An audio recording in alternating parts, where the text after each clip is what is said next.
Welcome back to another episode of Around the 412. I'm Tyler. With me, as always, is my co-host Smitty. As always, go follow us on Twitter, Instagram, TikTok, YouTube. Subscribe to us there. Go leave us comments, like the videos, and go blow up all of our social medias, as well as check out some of the links that we have in the description of our shows There's a on lot the of listening platforms and on YouTube as well. We got a couple GoFundMe's, a couple t-shirt sites as well. Just go check all that out. We might talk a little bit about that later, but we want to get right into the show today because most of you guys probably know this guy as Stats Guy Daniel, as you see on the screen as well, but he is also the football editor at The Score. He's our buddy, Daniel Valente. How's it going, man? It's been a while since we had you on. We were just talking about that, and I can't believe that it's been almost 2 years. Yeah, thanks for having me again. It's been a while, but always glad to come back and talk Steelers with you guys. It's always a blast. Dude, so I had to go back and I was just watching that just to get some vibes as to how we meshed together. Which, by the way, it was like natural, of course. Why wouldn't it be? But the conversations that we were having were just hilarious to think back on now. Like super optimistic about Matt Canada's offense. We were talking about like Dan Moore Jr.'s first camp. Obviously, he was a rookie that was just drafted that season. Like we had just taken Najee in that same draft. Like there were so many topics being talked about then that it's funny to look back on now and just see how they've either aged very poorly in most cases, or some takes have aged very well. So let's see what we can come up with this time that we can look back on in 2025 from this draft class and either aged very poorly or aged very well. Let's just start right at the top with a team trading up for Broderick Jones in the first round of the 2023 NFL Draft. One, did it take you by surprise at all? I know that there was some smoke about them trading up. The name that they were most linked to really was Darnell Wright, just because people thought he would be the one that was kind of within striking distance for them to move up for, or he would fall to 17. So for them to go up in a slight trade up for Broderick Jones, one half of this show might have called that, by the way. I won't say which one of us it was.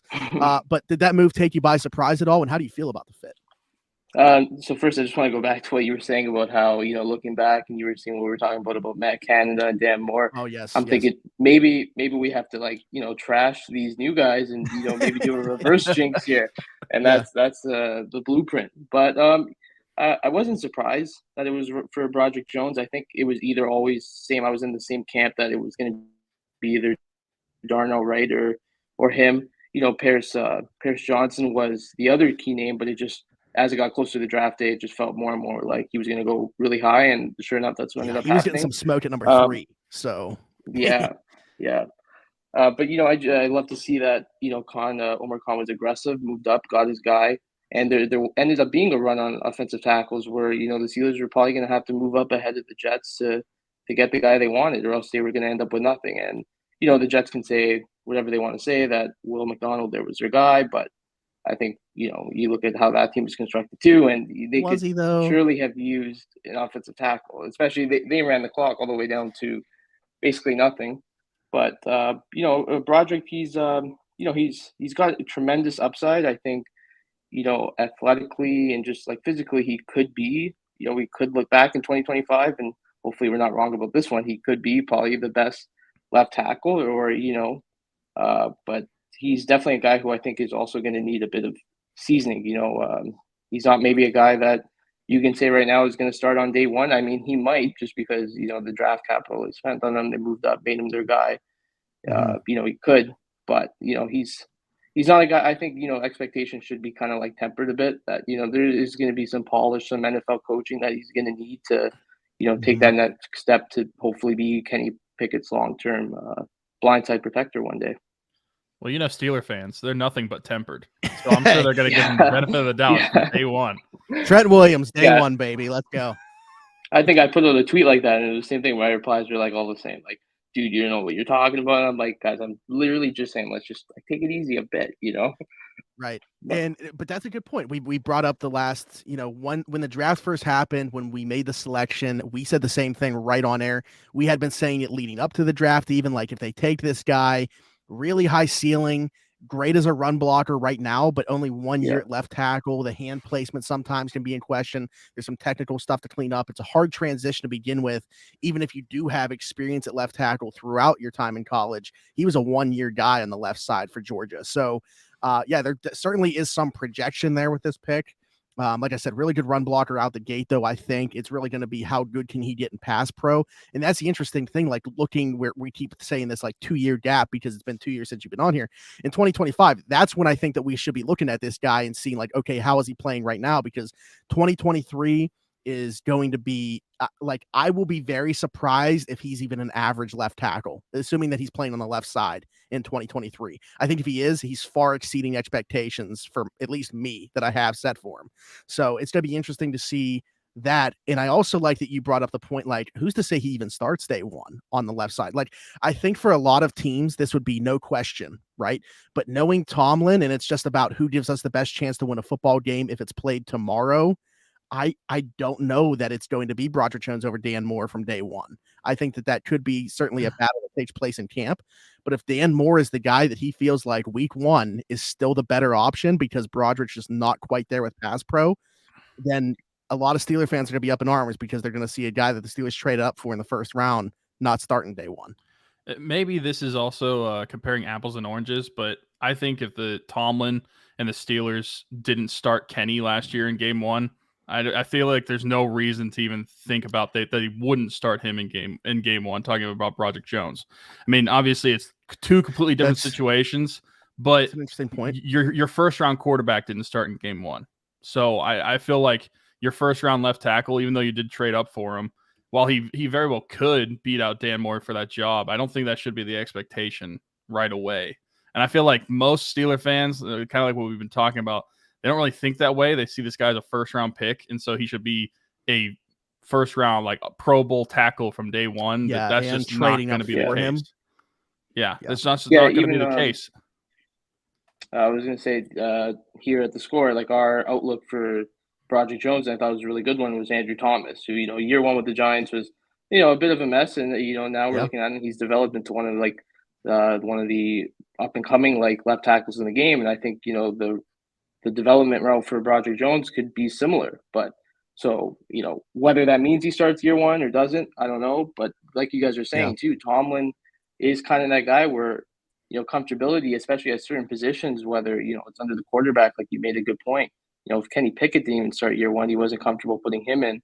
That, the guy protecting the franchise piece, that's, almost equally as important. And I wouldn't be surprised if he rolls with Dan Moore Jr. And I think for sure as we head into camp, it'll be Dan Moore's job to lose. Like Broderick Jones is going to need a great camp, a great preseason. And then maybe, we see him start from day one, but I wouldn't be shocked either if Dan Moore is the guy out there week one. I do like the fit. I thought Pat Meyer was probably the Steelers coach of the year last year with the way that the offensive line came along, despite the void of talent, especially in the second half of the season, the way that they were able to run the football. I thought there was a lot more cohesion on that offensive line. Now, that could have been a case, and I get there was still the void of talent, so you got to bring in better pieces, which they've obviously addressed. But there was an argument to be made. I was kind of playing devil's advocate by saying maybe you don't want to turn over that many pieces on the offensive line for that reason, because you got to develop some chemistry there. Well, going out and getting Isaac Samalo, obviously they've now drafted a tackle in the first round. There's going to be some turnover there, even if it's just one spot out of the gate. At some point this season, it's probably going to be two different spots that we see. But I do like Pat Meyer's fit with Broderick Jones here as well. I think that was important too. And again, like Daniel, I don't know how much you've really, put tweets out or talked about Pat Meyer, but briefly talking about just like the ascension that we saw from the offensive line, because Pat Meyer was kind of, I think a lot of people are questioning it higher, but you saw what he did last year. Does that give you any more reason for optimism in the terms of what Broderick Jones could develop into working under Pat Meyer? Yeah, for sure. And I think not even looking farther than Pat Meyer, you got so Isaac Simaleu, like that's another new piece. And so he's going to have to learn that system too. But who better of a guy for Broderick Jones to play alongside than, a proven veteran guy who has gone and done before.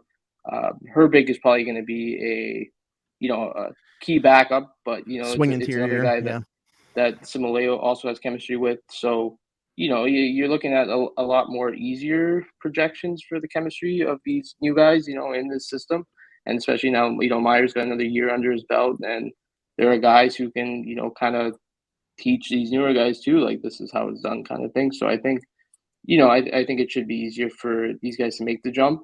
But chemistry is a very important thing, and I think this just goes in general for Steelers fans. It's like almost they cut out the pathway and we just jump right to the projection of what they could be and just say, like, if they're not this on day one, why is that not the case? When good things take time, and Right. that goes for everything. Absolutely.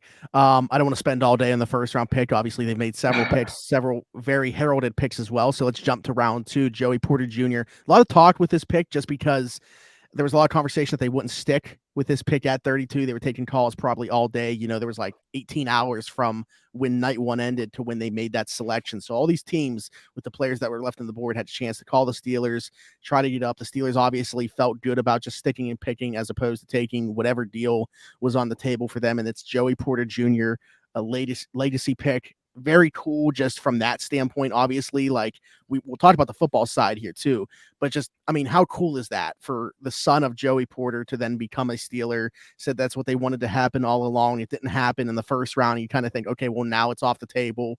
Lo and behold, he falls to round 2, right into their laps at pick 32. Just from a fit standpoint, how did you feel about this pick? I know Brian Branch was still on the board. A lot of people wanted to go that route.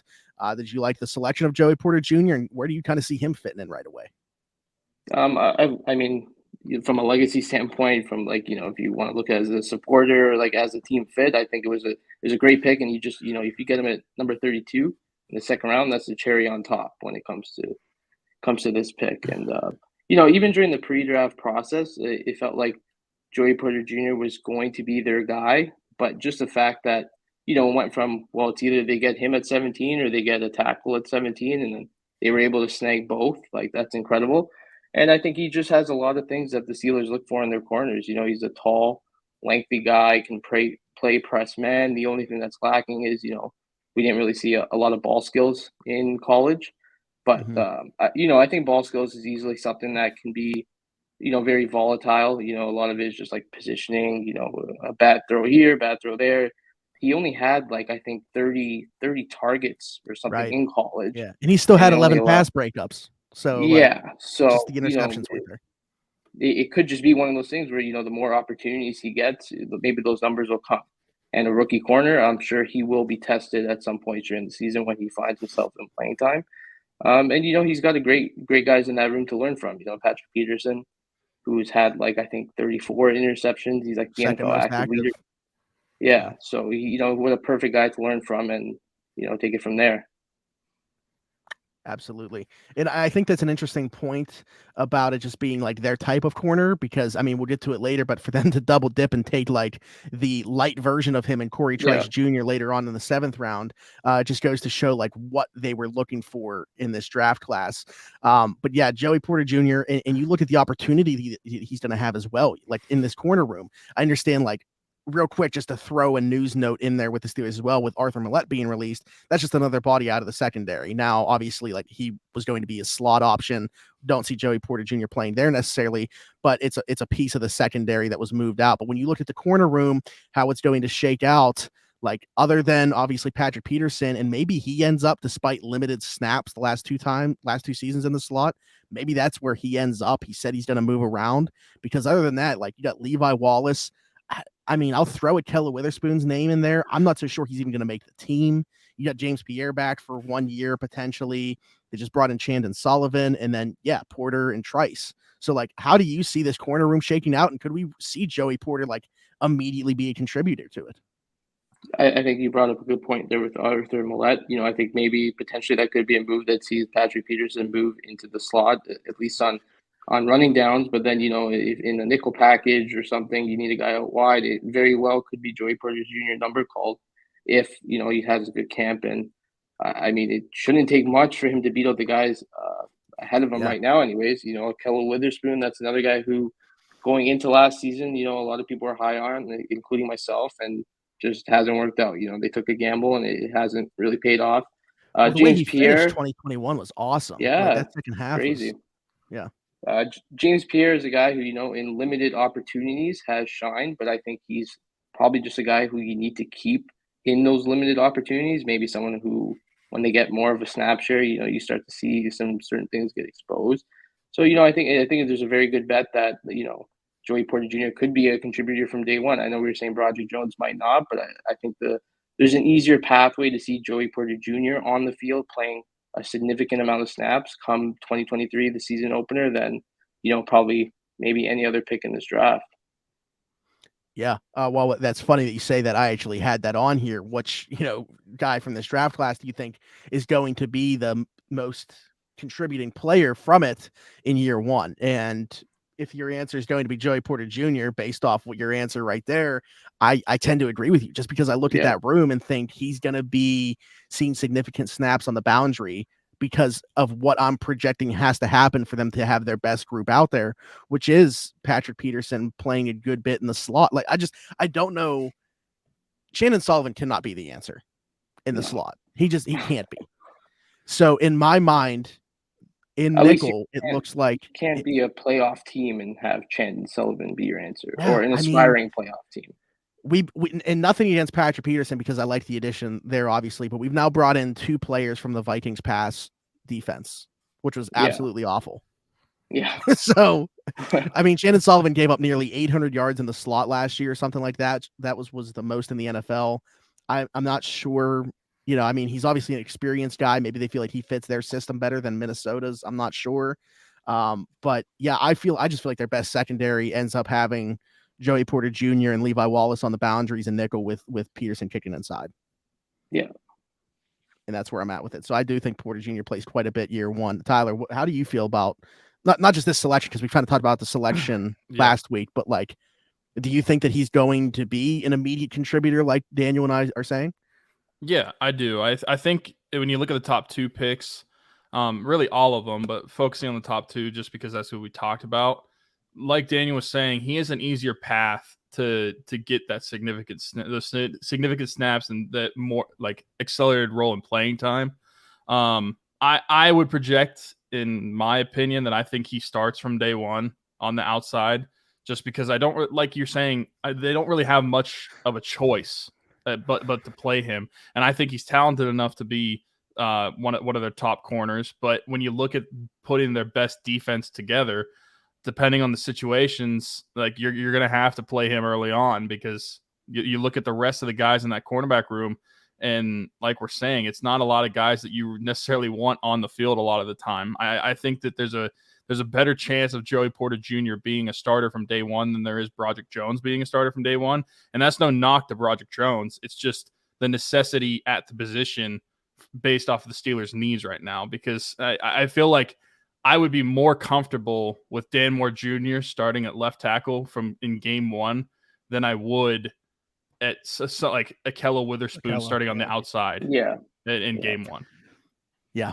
Yeah, I tend to agree. I almost said, go ahead. Poison. I was going to say, if I had to pick my poison, I would easily agree with that too and go with, Dan Moore starting outside rather than Ahkello Witherspoon. Yeah. Yeah. And I honestly, I feel like Tomlin will agree with that as well. I almost said round 3, but it wasn't. They had a second round selection, which they didn't have to give up to make that jump, by the way. We talked about the trade up. All it took was pick 120 to do. And they even ended up, when they traded back from 80, kind of getting that back. But anyway, so pick 49, Keanu Benton, one pick that I feel like the fans just really not familiar with the name. So maybe not like as sexy of a pick as like the first 2 were, or even going to the next pick that we're going to talk about.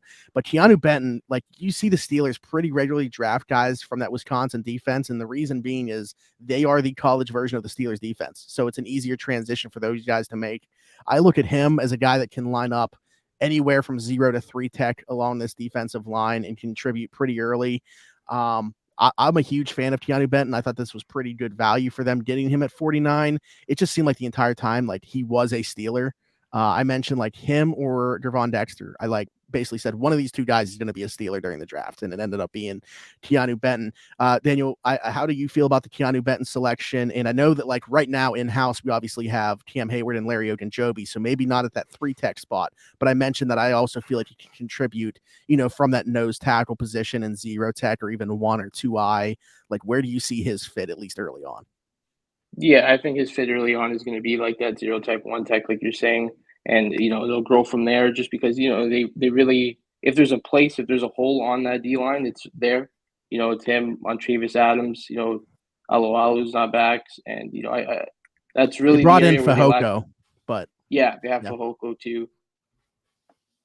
And this is a guy who he kind of like, I don't want to say Javon Hargrave because it's very different, but he's a guy who showed some pass rushing chops, and as he got better as his college career progressed, and he could be a guy who like sneakily makes a major impact in the trenches as we move along his career here. And but yeah, he's another guy who just these certain guys who just feel like Steelers as you're watching them Mhm. throughout the pre-draft process. And Joey Porter Jr. was the name one, but Keanu Benton felt like the Yes. guy. And I remember anytime you even like try to play around with the mock draft or whatever, he would always be on the board, even as you're picking it like later on. And I'm like, there's no way he's gonna last this long. So I think Right. like even getting him at 49, pretty good value, just because I think he was one of those guys where maybe the NFL was higher on than the media or these consensus boards or whatever. Yeah. Yeah, I I mean, remember Smitty, you had him at what, defensive tackle 3 yes. on Mhm. yeah. Yeah. So And because there was only like people kept talking about the amount of first round grades, I don't think anybody said they had more than 15. I was like, man, it wouldn't surprise me if he sneaks into the back end of round 1, like to like the Yeah, Saints or something yeah, like that. It wouldn't have shocked me. So yeah, I was very happy to get him at 49. The game that I watched against Michigan State, the first three plays of the game, he blew up all three. Just like the quick hand swipe of the center, and he's in the backfield. 2 of them run plays, and then a forced incompletion where he gets a quarterback hit. I mean, this guy he's a game wrecker in my opinion, and I don't think he's going to have to be like, again, I don't want to like Daniel mentioned with like Javon Hargrave. That is a huge name to try to live up to what he did in Pittsburgh, even where he was kind of underappreciated, and then obviously becoming even better in Philly. But like, he's a guy that I think doesn't have to come off the field either. Like, to be able to play that zero tech, that nose tackle position, but also be a guy that can kind of slide down and stay on the field for all 3 downs if necessary. That's rare, but that's what he offers. he's like I don't know if you guys have it there. We have it in Canada, silly putty. You could just kind of mold them into whatever you want on that D There you line. go. When talking about guys like that, we have a friend, Jake Chavink. He likes to call him a ball of clay. Yeah, Silly putty basically works same as thing. well, though. Yes. yeah. Like Lucas Van Ness. That was he's a Green Bay guy, and that was their Yeah, first round pick. And everybody keeps talking about him as an edge, but if you watch him, man, he is yeah, way better when he kicks inside. yeah. So, yeah. Anyways, Keanu Benton selection. Tyler, I feel like you were starting to say something like maybe 3 minutes ago, and then I just kept talking. Oh no, I mean, you're fine. I was just saying, like, this guy. I mean, both you and I was like the show before the draft, actually, because Mhm. you got asked by Derek on his live show, and then I got asked by you the same question. Who are 3 guys that we would name that are Steelers if we had Yes. to pick them just by who they are? And we both said Keanu Benton without knowing the other. Well, you knew. I didn't know you said it. You said it Yeah. before me. I mean, But I was money in the pre-draft process, by the way. I mean, yeah, I might hurt my arm here as I go to pat myself on the back, but calling the trade up for Broderick, and then I said Keanu Benton. When Derek asked me that, one of the other 2 names I said was Herbig. So like, Yeah. I was just on them. You want to talk about another guy that felt like a Steeler? Also, well, wait, we'll get to this in a second because we got to talk about the Darnell Washington pick first, because they moved back. Like I said, at 80, 293, a little trade with Carolina, move back, pick up a 4th round selection that they lost in that trade up for Broderick. And they select Darnell Washington, who fell all the way to 93. Now, there's been some dispute in terms of what, like a medical thing. I thought the door really opened up for this to happen. I even told Tyler this. Like, I thought the door opened up for Darnell Washington to become a Steeler. Oddly enough, it was like a sequence of events. They traded for Allen Robinson, and then they canceled DeJuan Jones' top 30 visit, and they brought Darnell in for a top 30 visit, like very late, the last day that they could bring in guys for top 30s. And I was like, are they thinking about this? Like, are they going to draft a tight end, and are we going to see a lot more 12 personnel? And lo and behold, Darnell Washington falls to 93, and they take him. He had no more than 15 catches in a season at Georgia. I understand he's playing behind Brock Bowers, but you're not drafting him for that. We'll see how much of a receiving upside there is. I'm just excited to watch this dude maul people as a 6th offensive lineman.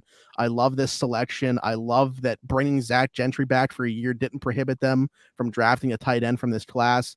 Daniel, where are you at with Darnell Washington? probably my favorite pick, and it's not often that you walk away from a Steelers draft at least right away and say, this fourth round guy was my favorite guy. It's usually like 2 years later you look back and you're like, wow, they found this stud in the third round or fourth round, right? But it's and it's not really a sexy pick as it is like a physical, like this guy's a freak pick that you just can't wait to see him on the field, even if it is just in like limited 12 personnel packages. But I think it's a huge addition to the Steelers offense, and it just seems like they've made a real commitment to patching up every single hole possible on this offense. Where last year, it was, we're lacking depth here, here, and here, and we need a top end guy, and they went into this offseason like, okay, bang, we're filling this spot up. We got this guy for here. Allen Robinson, we need a slot guy. 12 personnel, we can use an upgraded backup tight end. Here's Darnell Washington, can also be a 6th offensive lineman. And I think it's just, Matt Canada right now, he's got an abundance of riches just to work with. Yeah, and it's just, but I think he's going to be fun. And if there is, I guess I'm repeating myself now saying this. If there is a Steelers pick, it's Darnell. Just watch, especially you go back and watch him just maul people all over the field. But and I wanted to touch on what you were saying before too, just with all these picks that you were saying, like you called this one or this one. It felt like earlier in this draft process, you went into it kind of like, man, I actually have no idea what the Steelers are going to do, and this feels like the first year in a while. And then as the draft got closer and closer, it was like, okay, I can kind of see if this works out this way, they're going to do this. And, I think it did. The medicals are going to be one thing with Darnell, but I think that's a key important thing why they brought him in probably on that last day of the last 30 visit, just to, make sure everything cleared out. And, hopefully he's got a long and great career ahead of him in Pittsburgh. Yeah, absolutely. I think that to your point, I believe that would be the case, that they brought him on the last day for top 30 visits, wanted to make sure that like the medicals were good. They would feel comfortable taking him. But yeah, it's certainly like the draft this year. And I don't know that it always seems this way. Like, I'm not saying Kevin Colbert didn't have detailed plans and like they went accordingly, but it really seemed like Omar Khan and Andy Weidl from the start of free agency had in mind what they wanted this to look like. And free agency and the draft were just perfectly meshed together, a beautiful continuation of building an identity of this football team, which we saw them. I don't want to say that they never tried to commit to it, but like really that second half of last season where they really started to run the football well, it kind of seems like that was the start of this. And now it's just them continuing on. They found their identity in this entire offseason through free agency and the draft. We're just about becoming bullies, and they've added guys that fit that mantra. When you look at Samalo, Herbig, and now what they've drafted with Jones, even on the defensive side, you could say Joey Porter's that type of cornerback. Benton, obviously, and now we're talking about Washington. Like, they all fit that mold of the identity that this team started to establish going back to like the second half of last season. It's Andy Weidl's influence from being in Philly. Yeah, hopefully they focus on the trenches. Hopefully Andy Weidl doesn't get I mean, listen, I don't want to like hold him back. Like, if he can go out and get a job, great. But like, hopefully it's not just like a very short-term thing with him being the assistant GM here in Pittsburgh. Cause I feel like there could be some teams in the near future that are interested, like even next cycle, that trying to get especially him because Omar Khan just flat out said he made my draft board. And look at how the draft board fell for him. That's true. And it also, like, I mean, I've talked about this on the show. Like, I mean, I'm not like I would never give away the source of this information, right? But at least in my opinion, I got to see it play out that Andy Weidl has a lot more influence than I think a lot of people think, at least from my eyes, just because of some text messages that I got about conversations that him and Tomlin were having and weren't on the same page about a couple things, and they shook out in Andy Weidl's favor through free agency and the draft. So to me, I now have in my mind that Andy Weidl has been very influential this offseason. And I would certainly believe that too. I think, even going back to the Colbert era, and, sometimes it's good to get a different voice, an outside opinion in there. I think for so long we've known the Steelers as a organization that is just stuck to a certain philosophy. They do things this way. And, if you're saying that that's what you heard, it does make sense, and I think even just drafting a rookie quarterback, I think has like given them a opportunity to just like refresh and reset and do things the right way rather than, try to force a okay, let's run it back and, do this and patch up some holes here with duct tape and stuff. And, with Kenny Pickett now, they've able to fully develop and, okay, let's rebuild the trenches. Let's rebuild this old line. How we did it even, when Ben was a younger QB and they spent, was it 2010 or 2009 to 2014 or whatever, just investing so many picks in the O line. And, I think we're starting to see that same thing now. And, looking back at last season, I think it was, I remember when they went on that winning stretch down the end there, I was like, man, I hope they didn't play themselves out of a, premium draft spot. But lucky Mac, they still got everything they wanted, right? Right. Yeah, absolutely. And so going on here, continuation with the draft, they've now drafted in back-to-back years, kind of like looking back at the last season's draft where they get the Marvin Leal, and it's like, where's he going to play? He's kind of a tweener, different position, obviously, but Herbig is kind of a tweener as well. Like, is he going to play on the edge? Is he going to be off-ball linebacker? They've said he's kind of going to do both. It's just interesting because of like his frame, not the greatest wingspan either. So it'll be interesting to see like the utilization there, but just from like a player standpoint, anytime that you tell me, hey, we're getting this really high motor guy that played on the edge at Wisconsin, I'm never going to be upset about that. We've had success with it in the past. But it's going to be interesting to see like the fit there. Obviously this is like another family ties pick. That's not why they're drafting him, because Nate Herbig, who they brought in this offseason, was here. That had nothing to do with the draft pick. But from a football standpoint, Daniel, how do you feel about Nick Herbig? Like, I don't know how much you dove into him or watched him or anything like that, but and where do you think do you think that it's going to stay true where he is going to be doing both, like some off ball, some edge, and just kind of moving around?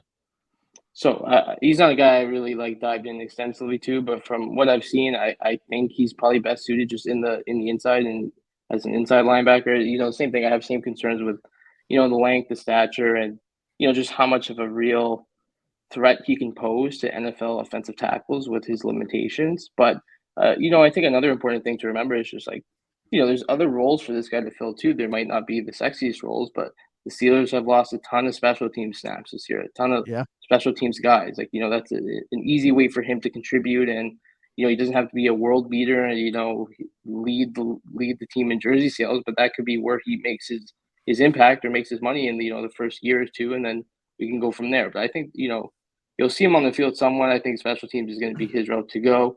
And, going back on that, like, brotherhood thing, I don't know if you saw, like, that video Tomlin posted on. Yeah. It's pretty interesting just to see, like, how they do think, why the Steelers have so many brothers on the team. And just it makes sense when you look at it from an environmental, competitive point of view and, like, a brotherhood kind of thing. Yeah. And, I think general team building, I mean, why not? Yeah, I not to say that it doesn't play any. I guess my point was the guys still got to be able to play football. Like, yes, for sure. At the end of the day, but yeah, absolutely. I was a big fan of this pick. It's interesting to see like so many people project him as an off-ball guy, and like I tend to agree, at least for the most part, his snaps are going to have to come there. It's just there's no tape of that. Like he didn't do that at Wisconsin. Yeah. He was rushing off the edge, so it's interesting to see. Like we don't even know how that's going to fit. But interestingly enough, I don't know how you're going to feel about this fit, just from like watching him play when he's in space, the way that he drops. He actually reminds me of former Steelers and also probably played more special teams than we've seen him actually be a starter, LJ Ford. I mean, I could see it just, from like moving in space kind of thing. But like you're saying, this is literally one pick where it's almost all projection, especially like from my point of view, when you're saying like, I want him, I think he's going to be an off ball guy. It's all projection. And that's all you have to work with is just the traits, how they move in space and stuff. So yeah, I mean, I was thinking honestly when it first happened, it's probably not the best comparison, but I shouted out Sutton Smith, and I hope it's a lot better than that. But yeah, he was what, a 6th rounder the year that we took him. He was a little later, and then didn't even get through one. Yeah, no, he's still kicking around though. I think he's still out there. Yeah, well, it was weird because it was like people were talking about. I think he even actually did he actually transition to fullback, or was that just a talking? Okay, I think it happened. I don't know if he's still there. Okay. I honestly can't say I'm keeping tabs on him, but that was the first name that came to head. What a name! Yeah. Throwback. Tyler, thoughts on? I almost said Sutton Smith. Now you got me. I went to look at Sutton Smith. but I was seeing if he's playing fullback or not. But I assume you're asking about Nick Herbig. I am asking about Nick Herbig. So immediately when I look at the dude, and I'm not saying he can't play on the outside. Obviously, the tape says he was good at it at Wisconsin, but the NFL is a whole different animal. And I look at like the outside linebackers that we have. I mean, Highsmith and Watt both have a few inches on them, and they both have like 20 to 25 pounds heavier. Like he's just not built as an outside linebacker. Not saying he can't do it, but he just has more of a build, more of a frame for an inside guy. That's where I think he could be most utilized. Just because I just don't think physically he is going to be able to do it on the outside as well as he did at Wisconsin. Now it's going to be a learning curve to go to the inside full time. But I think when you look at what the opportunity to play is, I think there's going to be more opportunity to play on the inside unless one of those outside guys gets hurt. Fingers crossed that doesn't happen. But the linebacker room for the Steelers on the inside is still kind of like up in the air for what it's going to look like in 2022. A lot of new faces, or 2023. Yeah, until they sign a lot of Kyle new Van faces. Noy. Yeah. Oh yeah, until they sign Kyle Van Noy. We got to tie into my BYU fandom. Yeah, there you go. But I think that it makes more sense for him to be that off-ball linebacker. Just looking at his size, weight, and everything, I just think outside guys. He's like 25 pounds lighter than our two starters, and I just don't see how that adds up. That's the thing. Like I watch him in college, and he's so fast. Like he's winning with speed against these tackles. I don't know that that's going to cut it against NFL tackles. Mm-hmm. Yeah. So you can't just win with speed. You got to have something in the toolbox, and he doesn't have this wide array of pass rush moves, and he doesn't have that same speed to power that some guys can win with. So he's just like all speed, just able to get around the edge quicker than anybody else. And I don't know that that's going to translate to the NFL that same way. So it'll be interesting to watch the developments there and how he's utilized. Like Daniel, I would say year one, we're probably looking mainly at a special teams contributor, especially like that entire unit went to free agency. So it'll be interesting to see what that unit even looks like. 7th round, no 5th or 6th round picks. So we go all the way to the 7th round. And from a value perspective, this was actually my favorite pick. Corey Trice Jr., who I had as a 3rd round player in this draft class, due to some medical stuff as well, falls to the 7th round. I kept saying, like, it's funny because I kept saying, like, when I was doing mock drafts or like just going through exercises, like, hey, if you don't get Joey Porter early, get Corey Trice later on. The Steelers ended up getting both. So I'm a huge fan of this Corey Trice pick, assuming that the medicals check out and like physically he's going to be fine. I think you got a really great piece there to like start to build on. I think if he lands in like Seattle, everybody's like thinking they're geniuses and they got a guy that can start from day one. I'm not saying you just start day one for the Steelers, but I think this finally gives them like a developmental corner in the bank, almost like something to build on. Yeah, it almost feels like, the same thing like you're saying there with Joey Porter Jr. Like they got a 2-for-1 discount here. They were able to snag both of them. But yeah, he does kind of feel like that kind of guy, like, big long corner Seattle drafts. And everyone's like, oh my God, like Legion of Boom, here we come again, But yeah, I think it's great, especially just because he'll have time to sit behind guys and learn. And, he's not a guy who, like Joey Porter Jr., is going to be expected to contribute. And, he can take a year and, yeah, there's going to be some medical stuff, but I mean, when we get to the 7th round here, we're talking the lottery picks in general, right? And I think even linking it back to Darnell Washington, when you're a team that is kind of on the cusp or in the middle of fighting for a playoff position potentially, you can take these risks, and you almost have to take these risks, especially when the reward is so high compared to what the risk is. So, he's a guy he could work out. And, if he works out, the Steelers look like geniuses. If he doesn't, it was a 7th round pick on a toolsy, athletic, lengthy corner. And, there's really nothing wrong with that. Absolutely. Tyler, what was your thoughts on the Corey Trice Jr. pick? It's a low risk, high reward. I mean, this guy was picked at 241. So like Daniel was saying, if it doesn't work out, this guy was a last 20 pick. Did we draft Priscilla Doken higher than 241 last year? I don't know. Or was it like in that same spot? I don't have that stat. Point being, like, it's not. He was 241 as well. Oh. Yeah. Wow. Okay. Great. Yeah, I'll take this lottery ticket over that one. Yeah, no, I think this one makes a lot of sense. This is a guy that I mean, you and I know Derek as well had in their top 100 players in the board, so it was a no-brainer. It felt like to take him at 241. It gives you some more depth in that cornerback room and developmental piece, like you guys were saying, to one day maybe even have a starter. I mean, we talked about how Patrick Peterson could help mentor like Joey Porter Jr. He's going to do the same thing for Corey Trice and some of these other guys. So I think it's a great pick. That's probably the best value pick of the draft. I mean, Darnell Washington is hard to beat, but when you're just looking at where this guy was drafted at 241, that's probably the best value that you can get, assuming he's healthy, is the other thing. But I just think that's one's hard to beat when you look at where this guy could have been drafted if he had been healthy.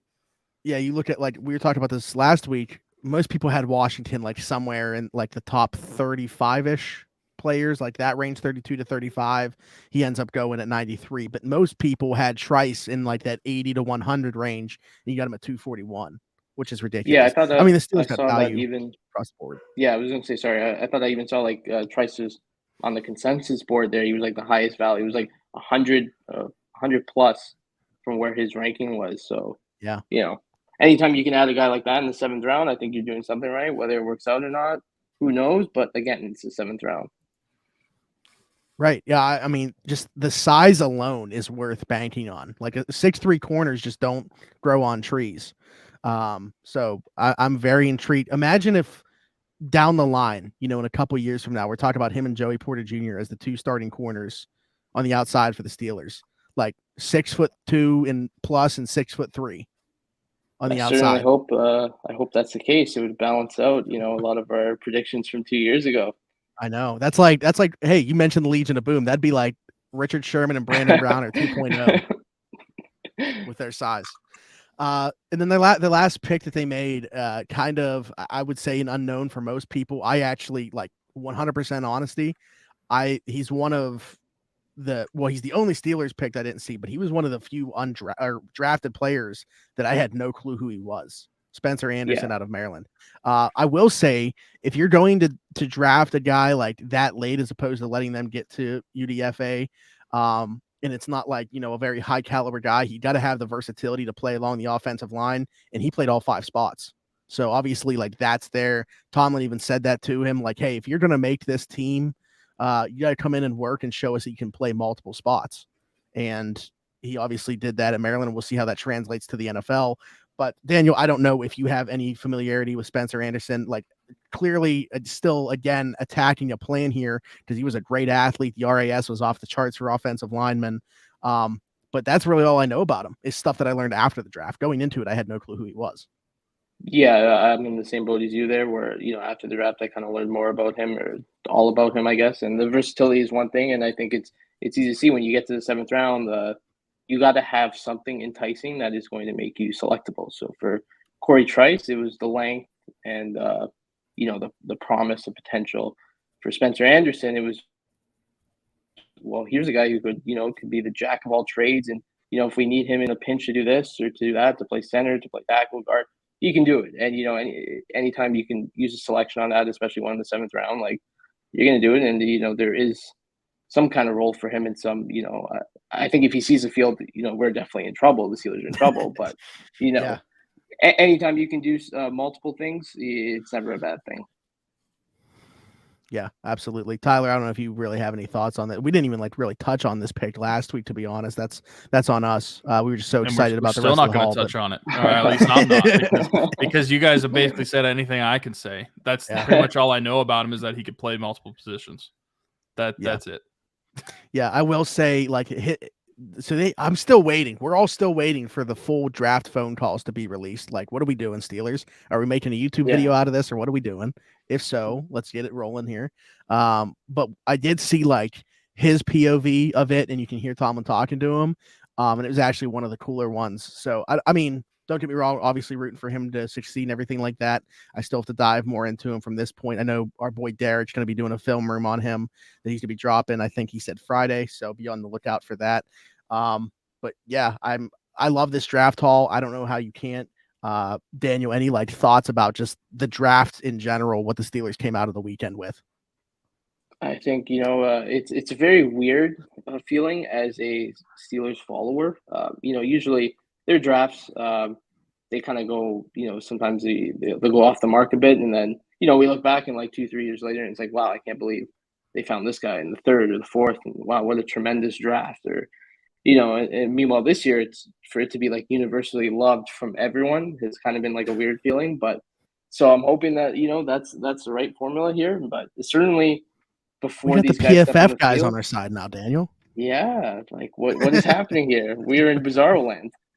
But it's almost impossible to come away from this draft and be upset. It's like every single. I think my only minor concern with this draft is still there's little like edge 3 depth or inside linebacker depth behind those main guys. But we'll let camp play out and see if there's any more veteran free agent moves, and know what could happen after waivers. The roster cut downs. But just on paper, this draft it's hard to be upset by. They addressed they got a left tackle for Kenny Pickett potentially. They got Joey Porter Jr. They got their corner, Darnell Washington, Keanu Benton. Like these are 4 guys who could be high upside contributors in the long run and in the short run. Yeah, I think they all have a shot to play like over 50% of the snaps of next season. Like, even though I mentioned about Broderick not playing week 1 potentially, I do think we see him at some point in year 1.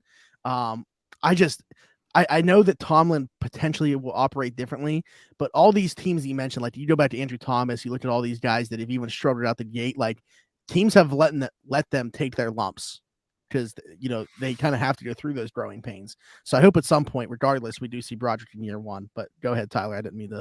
Well, I was just going to reiterate something that I said last week, and just because Daniel kind of mentioned it in his own way, like on paper, I look back at like previous drafts, especially in like my lifetime for the Steelers, and I felt like this one compared to other ones, on paper, it just seemed like they got not only a position of need, but the best player available at each selection that they had. I mean, you can make an argument for at least, I think, honestly, all the first six of their picks.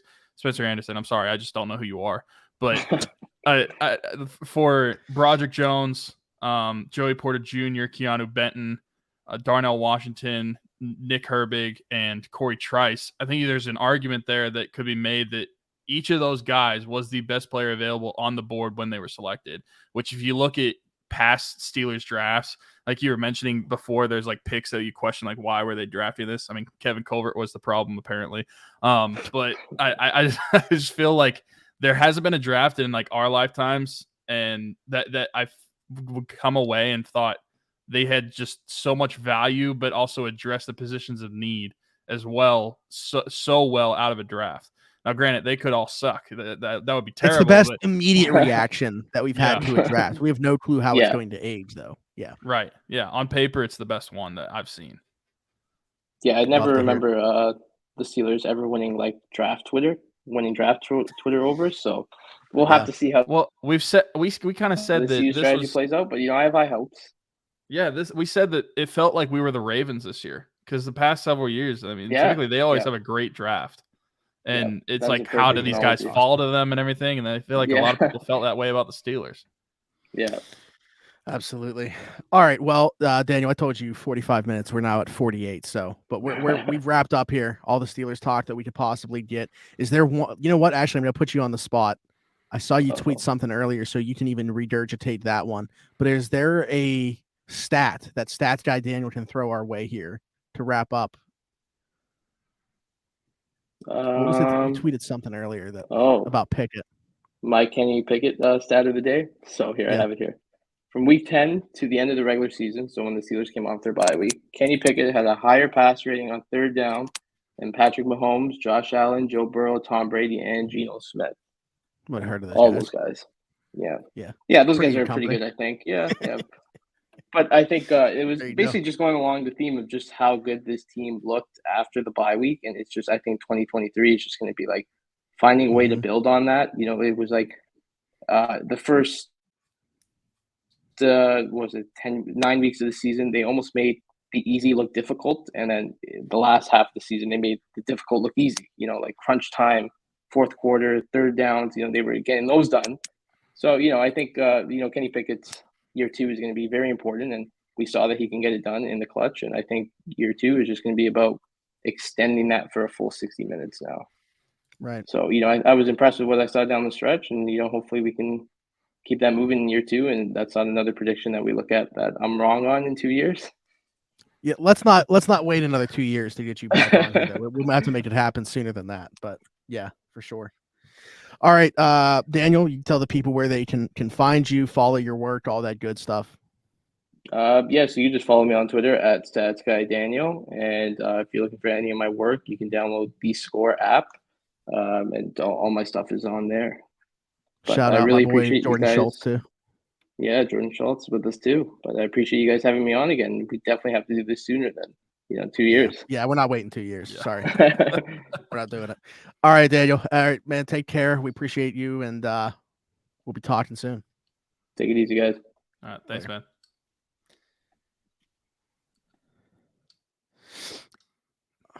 Less hesitation that time. There we go. That was Daniel Valente at Stats Guy Daniel of The Score joining us. Big fan of his work, going all the way back to we started following each other when he was still with Steelers Depot.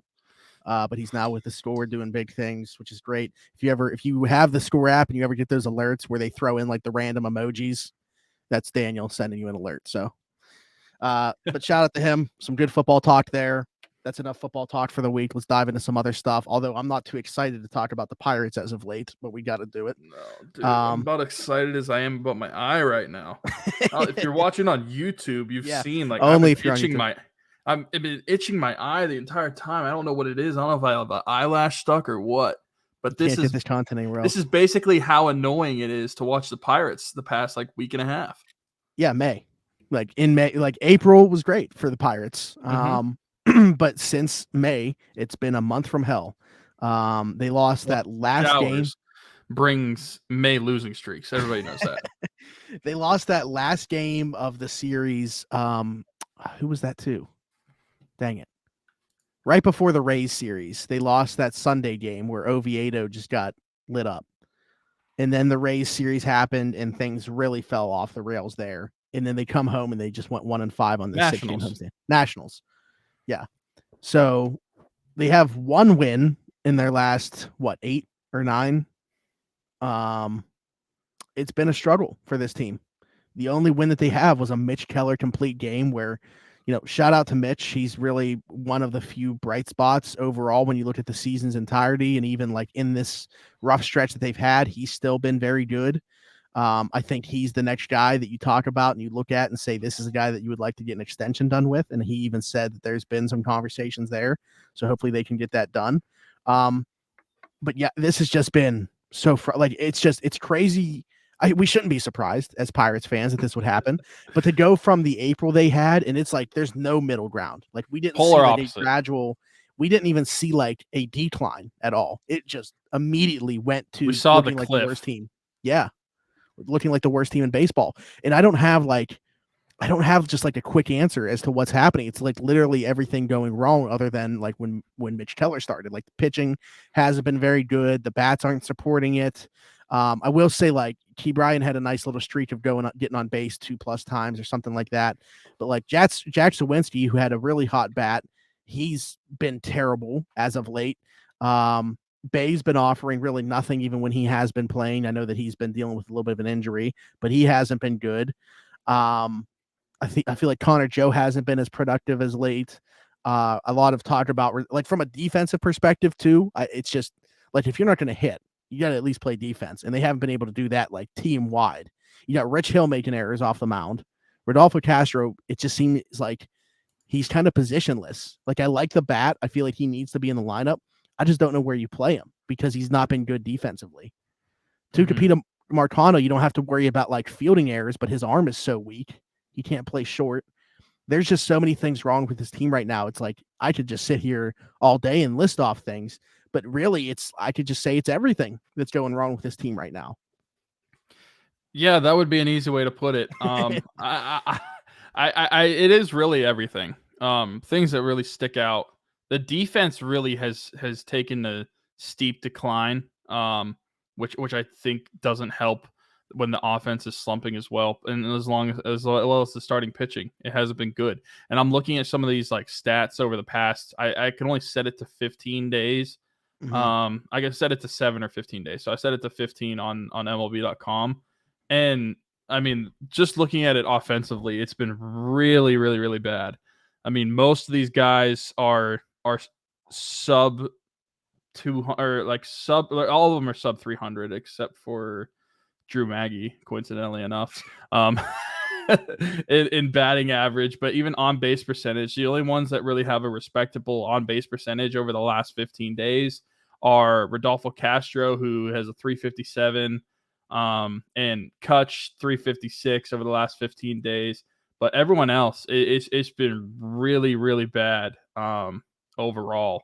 I mean, Brian Reynolds 367 as well. But it just seemed like not one thing went bad. Everything went bad all at once. And they're 1-9 over their last 10 games. And it just seems like I said, there was no decline. There's nothing. They weren't going down the mountain. They fell off a cliff.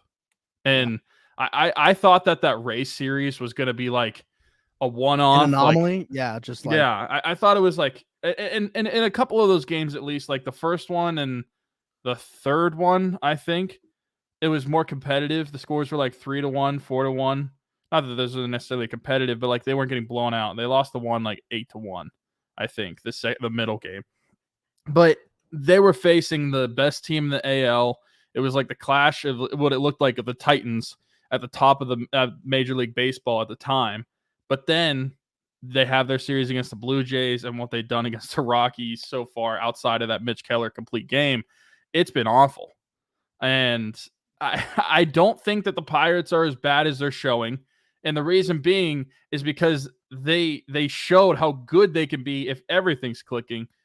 And we kind of talked somewhere about in the middle. There's somewhere in the middle where their true talent lies. They peaked, and now I think we're seeing their floor. They just need to find somewhere in the middle so they don't blow this absolutely like dominant lead that they had in. I'm not even talking about just the division, but like a winning season or like being competitive. You gain so much ground early on, and now you're just kind of blowing it out the window, losing 9 in 10 games. It's been awful and really unbearable to watch, and at times laughable. Like how many mistakes the team can make whenever you're watching, and you just kind of chuckle because it's like, this wasn't happening 2 weeks ago. This wasn't happening a month ago. They were making these plays. They were making them routinely. They were getting the bats going. And now it's just like, this team is kind of a joke right now. Yeah, it's to your point, I agree. They're somewhere in the middle of what we've seen from April to May. But it's just crazy to see like that height and that low within like this portion of a season already. Like we're not even midway through May, and we've already seen probably the best this team can be and the worst this team can be, which is crazy. So, I mean, I hope it's the worst. Which is why I'm not worried, if I'm being completely honest. Like, obviously, they could end up being like this the rest of the season, and that would suck, and I would go to my normal ways of stop watching baseball in around August. But I think that they're probably somewhere in the middle, like I said, and I think that they could get back to that, which will still be fun baseball to watch. They're probably not going to win as many games as they did in the month of April, but I think it's a long season, and baseball seasons are going to have their ups and downs throughout 162 games. So this 10-game stretch has really sucked. But the reality is that's like 1/16 of the season. So I'm not too worried about the overall look of how this is going to make the season look. Now, if they miss the playoffs by like one game, that would absolutely blow. But I mean, just the overall look, I'm not like saying that the Pirates are burned now and they have no hope for the rest of the season. I just think that's kind of a ignorant take to have at this point, because I mean, we've seen how long baseball season is and how many ups and downs there can be. I look at that 2018 season.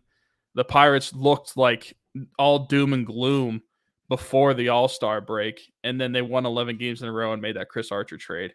Ended up having a winning season that year, by the way. Obviously, that Chris Archer trade, a lot of us want to forget, But Yep. you see my point. There's a lot that could change rather quickly. We've seen it change from good to bad right now. Mm-hmm. Maybe it could change to good. I mean, they are playing the Orioles, which where are the Orioles? Aren't they playing better than they expected? Yes. They're in second. They're in second in the AL East. So that might not be fun. And then they play the Tigers, who are also in second in the AL Central.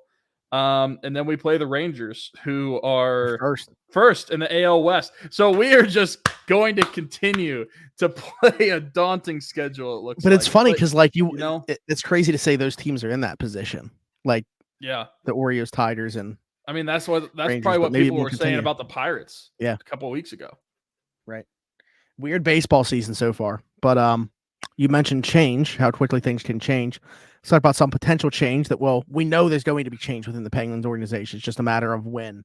Some reports were put out, like we now know, at least it sounds like they're going to hire a GM and a president of hockey ops, which is, there was some conversation about that because we thought it might be all in one role. They wouldn't have to have that president of hockey ops. That was potentially, depending on how, who you're asking, the allure of Kyle Dubas coming to Pittsburgh was to have like a blank check and be able to oversee everything and be that guy. So if they're to be two separate roles, maybe that rolls Kyle Dubas out of Pittsburgh. But he also might be one of, where we've heard, 10 to 12 names that are going to be part of this first round of interviews.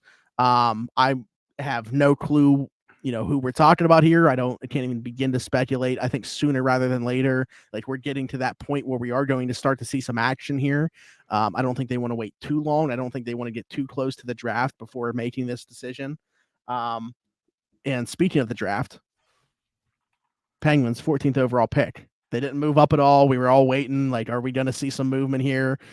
It being the Penguins, especially, I think a lot of people were like, watch the Penguins somehow end up with the 4th pick or something like that. Something stupid, despite the very low odds. But let's take a step back. I don't know where you're at with this. Like, we've kind of thrown some potential names out there when we had Jesse and Danny on and stuff like that.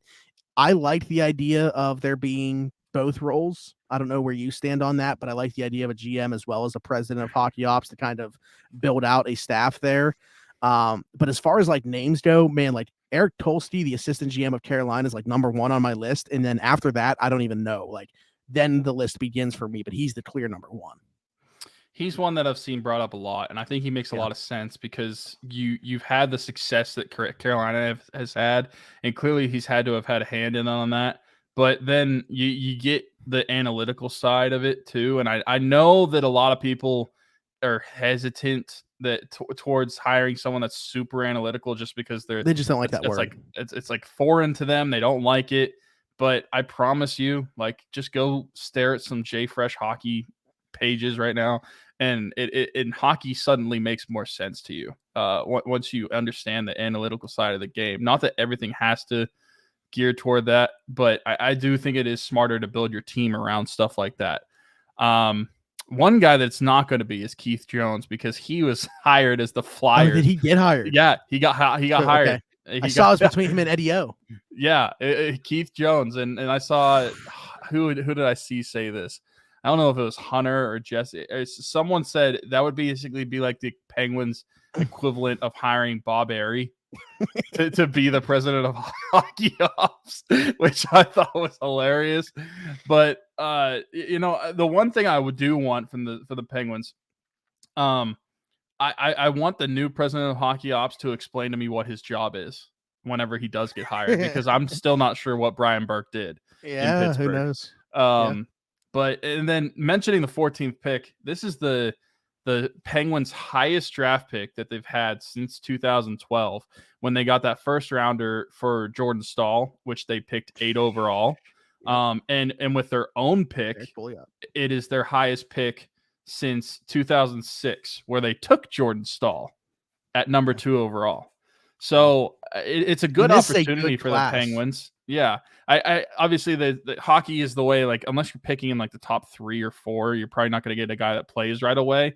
But I think there's a good chance that they're going to get a prospect that the Penguins haven't had in a long time. So a good one. I think that you're going to get a guy that could potentially make the NHL in a year or two, which is something that is kind of unheard of If in they keep Penguins the pick. territory. What did Because you that's what I say? want to add. If they What did you keep the say? pick. You think they're going to trade it? Well, that's why I wanted to ask you is would you be Probably. What would you? Okay, I'll tell you who I traded for. I traded for UC Saros. Yeah, and that's it. That's not, all. That not Connor Hellebuck, because there's been some talk about him too. Connor no, no, I wouldn't do it. I like UC Saros better. Well, yeah. I mean, if you're giving me either or, but I would probably be willing to part with that pick for Hellebuck as well. Yeah, okay. I guess that makes sense. But yeah, I mean, top option. And I consider it for the rights for Jeremy Swayman. Okay. Yeah, because it's interesting because it is such a good class, and you are probably going to get a guy that immediately is like the top prospect in the system once he's drafted. Oh, that's no question. That is no question. The Penguins prospect pool, it's Joel Blomqvist, and then a bunch of dirt, and then there's Sam Poulin under that. Who? And Pickering. Yeah, I completely forgot about that. I forgot he existed, to be completely honest.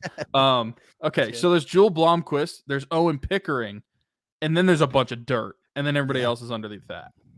Yeah. But so I can understand. I won't be upset if they keep that 14th pick, but it just goes back to, okay, we have no clue how long we're going to have Sid, Gino, Chris, especially playing at the level that they just did last season. Even if you can move that 14th pick for a guy that immediately helps this team, I wouldn't rule that out. Number one. There you go. Also, since we're talking about the picks, it was fixed, right? Like, we all know it was fixed, right? But why would it be for Chicago? Like, because they just lost their generational talent for a year. But they also have, I don't know how deep we want to get into it on the show, but like with the sexual assault stuff, like you would think the NHL has a bad look of them right now and wouldn't be wanting to help them. It's a big market. I know, but that's just such a black market. Where do you want Connor Bedard to go? Do you want him to go to Anaheim or Chicago if you're the NHL? Yeah, neither. It would have been like a long shot jumping up somehow. Anaheim, Chicago, or Columbus? Yeah. Like which one are you picking if you're the NHL? I hope that he pulls an Eric Lindros and doesn't play there. I mean, here's and this is coming from someone that, so while I don't think that tampering exists in like actual gameplay of sports, I do think it exists in stuff like this. And the reason I am so valiant in saying that is because I'm one of the people that is fully in the camp that the NHL rigged the draft to get Crosby to Pittsburgh. So since I can openly believe that, I believe that stuff like that could happen. Like Lafreniere to New York, like obviously they showed the balls dropping, but if you told me that was fixed, I'd believe it too. Obviously it hasn't worked out for New York, and maybe the Penguins could sign Lafreniere. Who knows? Might be a cap casualty, but I'm just saying, like, I think that there's a good chance that it could have been that way just because you want them in the larger market. They shouldn't even have that pick. Like, you look at what other teams have been punished with. We've seen teams stripped of first-round picks before. Chicago shouldn't even have that first-round pick. They were fined less than the amount they sold in season tickets once they locked up that number one pick, which is ridiculous. As an organization, they were fined $2 million. Immediately upon winning the draft lottery, they sold $2.5 million worth of season ticket packages.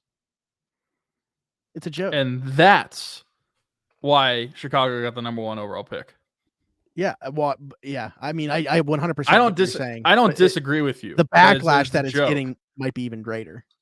Yeah. I don't disagree with you that it's a joke. I think it is a joke how the NHL handled that whole situation. But I think there's a lot of smoke into like why the NHL would want Chicago to have that pick, because the NHL does not care about any situations that like what occurred. Because I do not want to see Connor Bedard playing in Chicago, but there's no I mean, obviously they're taking him. Like, there's no question Da, what's da, going to da, happen da, here. da, da, da, da, da, da, da, da. So, what a shame. Hopefully, it's like he plays. Hopefully, his second contract doesn't come in Chicago. That's all I can say. Speaking of second contracts, what does the Oilers series look like? 2-1 Vegas. They played a night. This is Wednesday at 9 p.m. Yeah. Just to close out the show, throwing out more hypotheticals just for fun. How long does it take for Connor McDavid to eventually request a trade if they continue to lose? I don't know. That hasn't even like entered my mind. Like I don't know. I don't even know how to begin to like evaluate that, because that's totally like his mindset. Like, who knows if he's even, I'm not saying he doesn't want to win, but like maybe he loves it in Edmonton, playing with what's become like obviously like almost like a brother in Leon. What a Like soft mentality. But I don't know. I mean, I'm not even saying that's how he feels. I'm just. No, I know.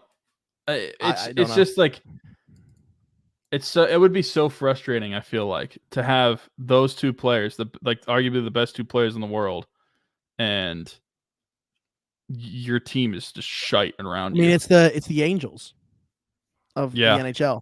Yeah. That's and true. The only reason that I know that the Angels haven't really like even made the postseason, but the difference there to me is it's so much easier to make the postseason in the NHL than in the MLB. Yeah. Yeah, and like despite it being a team sport and it's still really hard for individuals to carry you, I think individuals can carry you a little bit more in hockey than they can in baseball. Yeah, for sure. Yeah. I mean, the best players play about a third of the game, and they're on the ice. One of five guys besides the goaltender skating around. They can, put the team on their back for periods of time enough to win games and to win series. Yeah. I mean, I'll just go back to what Scottie Pippen said about the Warriors. Connor McDavid can rack up as much hardware as he wants for individual stuff, but there will be pretty much everybody in the hockey world. It don't mean a thing without the ring. Yeah. Which sucks for him, because it is such a like out of his control sort of thing. I know. Yeah, I agree. I mean, him and Leon are just so. Draisaitl might even be a better playoff performer than McDavid, though. I mean, Draisaitl seems to score every single night. Yeah. But McDavid, and I only say this because I thought about it because I was talking about it with my buddy before, and the playoffs are going on and Edmonton's losing the series. But if he continues on the trajectory of like point totals and hardware that he's going to rack up in his career, but he never wins a Stanley Cup, I have a hard time putting him higher than. Well, then he's Dan Marino. Yeah. Like, I can't put him above anybody in my top 5. I mean, yeah, you have to say, like, arguably he's the most skilled player we've ever seen. Yeah. But, anybody that's played the sport that we're talking about, has competed against him or played the exact same game just in a different era, will tell you that is the ultimate goal. If you don't win the ultimate goal even once, how can you be listed amongst the top 5 to ever do it? Yeah.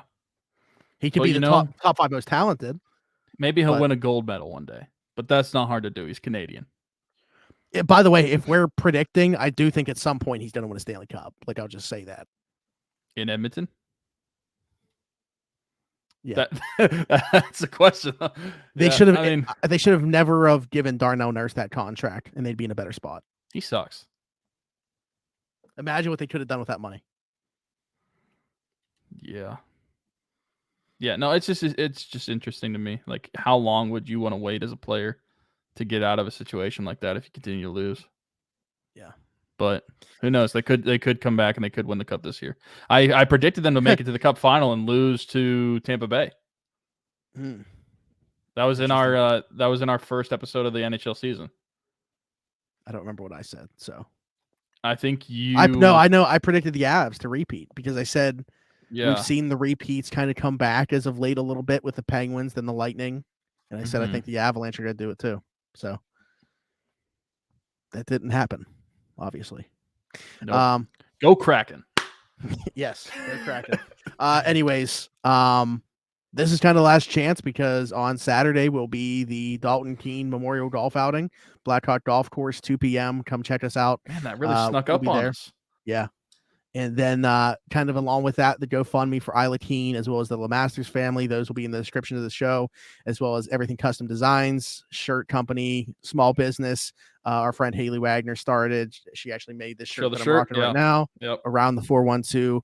Go on YouTube, check out the shirt. It's 1 hour and 15-minute mark. There you go. Black and gray. She made these in. If you want one, I'm sure that she would make one for you as well. You can wear this exact same shirt as me. We're also, I threw out the idea that we were to bring back the Trust the Buck and Process shirts, and then they've lost 9 out of 10. So I'm not going to say it again. We'll see how this next stretch goes. Should be F the Buck and Process. Yeah. Right now. Like us on everything. Follow us on Twitter, Facebook, Instagram, TikTok. Subscribe right here on YouTube if you are here right now. Leave us a like, hit that notification bell, leave us a 5-star review if you're listening somewhere else. All that good stuff. You guys know what to do. You can follow our link tree in general and know when we're just posting something new. We have all new channels. Well, I say all new, but like it's as of September, so it's been a while, but maybe everybody hasn't come over yet to those channels. So if you haven't yet, do that. Check out all the stuff that I mentioned in the description. And I think that's it. Right? Mm-hmm. That should be it. All right. Thanks again to Daniel Valente for joining us this week. We will be back next week. Who knows what we're going to be doing? Who knows what we're going to be talking about? But we'll be here to talk about Pittsburgh sports-related stuff in a week. And until then, we'll see you. Bye-bye.